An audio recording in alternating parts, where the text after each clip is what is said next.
Look, presenting on camera can be a very scary and a very daunting thing.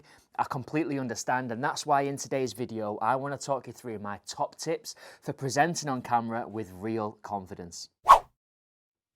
Hello YouTube world, and thank you once again for tuning in to another video. Before we go into the meat and potato of today's clip, please take a moment to sit back, hit subscribe, hit that notification bell, and make sure that you're first to be updated about any new content that we release. Now that that is out of the way, I want to take some time to talk to you about the importance of being on video. Now, I'm not going to linger on this too much, but I need to frame this video before we jump straight into it. And you really need to understand that video should be a key component of your content marketing strategy.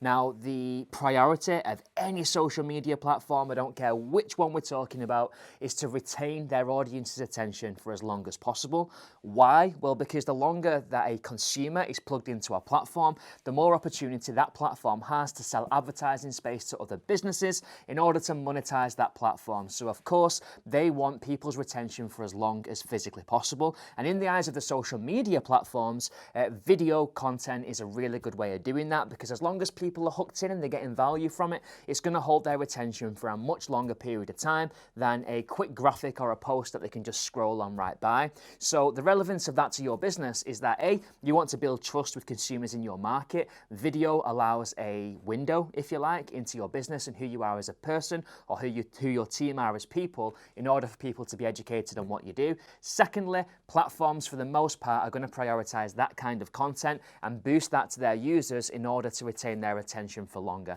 So now you know why video is important. Let's get into the main tips around how you can improve your confidence when it is that you're doing a piece to camera, such as the video that you're watching today. Now, I've definitely learned a few tips and tricks along the way, and the first tip that I'm going to give you is, and this is kind of reflecting on my own anecdotal experience, it's the importance of having somebody with you, having a cameraman, having a professional. Now, I know that sounds quite counterintuitive, because normally when we know that somebody's watching us, whether that's one person or 1,000 people, it can make you feel a little bit more nervous. And I think in the confinements of your own home or office where you're just by yourself, you're probably going to be comfortable being solo. But I found for me, when I was doing pieces in my local town, if I was doing a market update in, the local town centre, or if I was speaking in front of an audience or a passing crowd, when I was working on my phone, I felt 100 times more scared, because I felt like a little bit of an amateur, if I'm going to be honest. Then all of a sudden, when I had a cameraman, someone with proper legitimate kit and a gimbal and a t-shirt or a jumper that said crew and a big microphone and all that kind of stuff, it just felt like more of a professional setup. And I don't know if this is just my anecdotal experience, but straight away I felt more at ease. It felt like it had a bit more production behind it. I felt as though I belonged there a lot more than what I would have done if it was myself with an iPhone on a tripod. So if you're filming out and about, and particularly if you're looking to upgrade the quality of the finished product, definitely consider bringing a cameraman in. It might work wonders for your nerves. The second tip that I'm going to give you when it comes to presenting with confidence is, in your mind, imagine that you're speaking to one person. Now, if you imagine that you're speaking to a room of hundreds or thousands or millions of people, again, it can feel quite daunting. It can make you feel this big. But if you put yourself in the headspace where you're speaking to your partner, your child, your best friend, whoever it is, if you imagine you're speaking one-to-one in a coffee shop and you're just speaking to that person only, what that's going to do is feel familiar. It's going to calm your nerves. And when you're not as nervous in yourself, it tends to be the case that you present with more confidence, with more conviction. You yourself, you're not putting on this false act or this mask where you're trying to be someone that you're not. And I think by calming your own nerves, that is probably one of the key components that you need in order to build relatable video content that people can really get behind.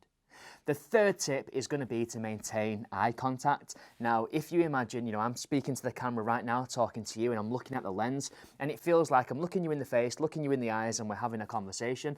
If I start presenting like this and go a bit distracted and I'm looking past the camera or getting distracted by what's going on under there, instantly that becomes very disengaging. You feel as though you've not got my attention, therefore you're not going to give me your attention. So it's really important that when you're presenting, you're also looking straight into the camera so the person can build that connection. It's like you're looking into their eyes.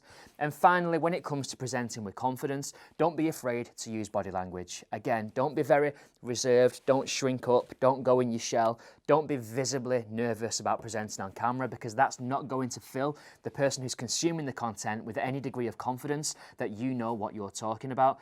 Be proud, be confident, be comfortable, maintain good posture, use your hands if you need to explain. And personally, that always settles my nerves by being able to gesture. I struggle to sit down like this, and I think that when you can present properly and be slightly more animated, for my money, that exudes confidence and allows people to buy into the content that they're consuming. So there we go, just a handful of quick tips that I would give to anybody looking to strengthen their presentation to camera and deliver a piece with more confidence. Hopefully that was of some kind of use and value. As ever, if you're enjoying these videos, please let me know in the comments. Don't forget to subscribe, and I look forward to seeing you on the next one.